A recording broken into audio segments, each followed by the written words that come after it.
ആത്മീക വളർച്ചയെക്കുറിച്ച് ദൈവത്തിൻ്റെ പരിശുദ്ധാത്മാവ് വചനത്തിൽ എന്താണോ രേഖപ്പെടുത്തിയിരിക്കുന്നത് അതിനെക്കുറിച്ചാണ് നമ്മൾ ചിന്തിക്കുന്നത്. വീണ്ടും ജനനം പ്രാപിച്ച ദൈവമക്കൾ തീർച്ചയായിട്ടും വളരേണ്ടവരാണ് ആത്മീയമായി.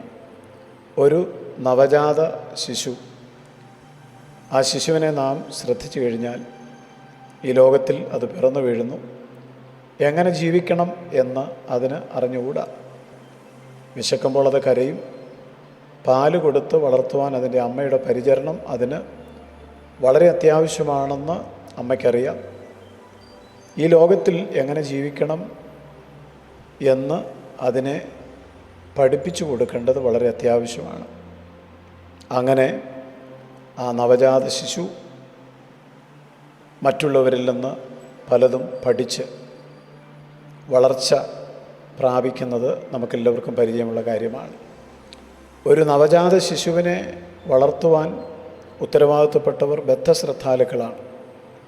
വീണ്ടും ജനനം പ്രാപിച്ച ദൈവമക്കളെ അവർ രക്ഷിക്കപ്പെട്ട സഭയോട് ചേർന്നാൽ അവരെ വളർത്തിയെടുക്കുക എന്നുള്ള ഒരു ദൗത്യം സഭയ്ക്കുണ്ട്.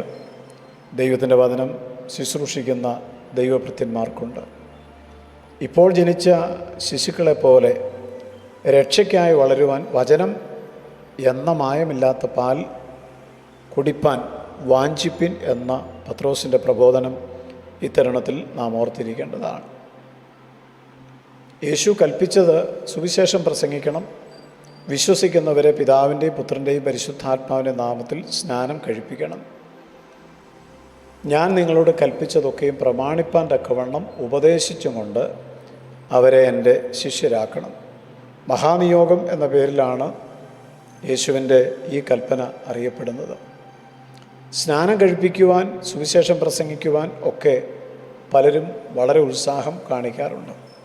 എന്നാൽ ഞാൻ നിങ്ങളോട് കൽപ്പിച്ചത് ഒക്കെയും പ്രമാണിപ്പാൻ തക്കവണ്ണം അവരെ ഉപദേശിക്കുക എന്ന ആ നിയോഗം പലരും ശ്രദ്ധിക്കുന്നില്ല എന്ന് തോന്നിപ്പോയിട്ടുണ്ട്. കർത്താവ് കൽപ്പിച്ചത് ഒക്കെയും പ്രമാണിക്കുമ്പോഴാണ് ഒരാൾ യേശുവിൻ്റെ ശിഷ്യനായിട്ട് മാറുന്നത്. കർത്താവ് കൽപ്പിച്ച ഓരോന്നും പ്രമാണിച്ച് നമ്മുടെ പ്രായോഗിക ജീവിതത്തിൻ്റെ ഭാഗമായിട്ട് അത് മാറുമ്പോൾ നാം ആത്മീക വളർച്ച പ്രാപിക്കുന്നവരായിട്ട് മാറുന്നു. ഇത് സഭ മറന്നതുപോലെയാണ് ഇന്നത്തെ പല കാര്യങ്ങളും കാണുമ്പോൾ തോന്നിപ്പോകുന്നത്. നമ്മുടെ ആത്മീക കൂട്ടായ്മകൾ ആത്മീക വളർച്ചയ്ക്ക് വളരെ പ്രധാനപ്പെട്ടതാണ്. പഠിപ്പിക്കുന്നവർ പക്വതയുള്ളവരായിരിക്കണം.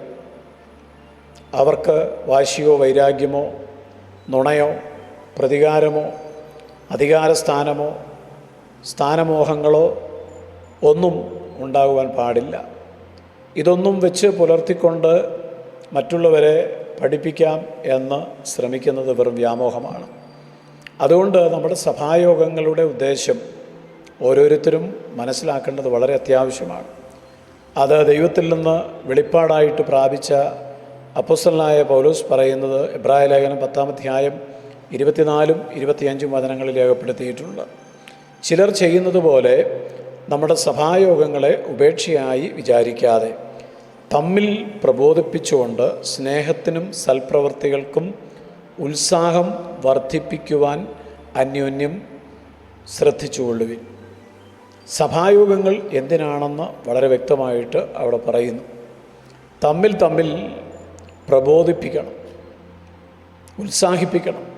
ഒരുവൻ മടുത്തുപോയാൽ വേറൊരുവൻ അവനെ ഉത്തേജിപ്പിക്കണം. ആത്മീയമായിട്ട് പരസ്പരം പ്രോത്സാഹിപ്പിക്കണം. അതിനുവേണ്ടിയാണ് സഭായോഗങ്ങൾ. മാത്രമല്ല സ്നേഹിക്കുവാൻ നാം പഠിക്കുന്ന സ്ഥലമാണ് നമ്മുടെ കൂട്ടായ്മകൾ.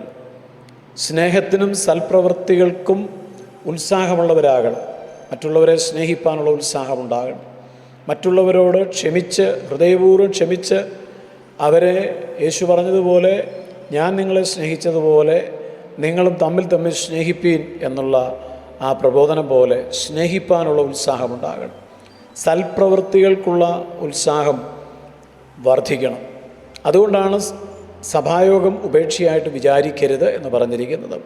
വാസ്തവത്തിൽ സഭായോഗത്തിൽ സംബന്ധിക്കുന്ന ഒരാൾ ഈ വളർച്ചയിലേക്ക് എത്തുവാൻ വേണ്ടിയാണ് ഉത്തരവാദിത്തപ്പെട്ടവർ ശ്രദ്ധിക്കേണ്ടത്. ഒരു വ്യക്തി സഭായോഗം ഉപേക്ഷയായിട്ട് വിചാരിച്ചാൽ സംഭവിക്കുന്ന കാര്യത്തെക്കുറിച്ച് ഇവിടെ പറയുന്നുണ്ട്. തമ്മിലുള്ള ഉത്സാഹം ലഭിക്കാതെ വരുന്നു.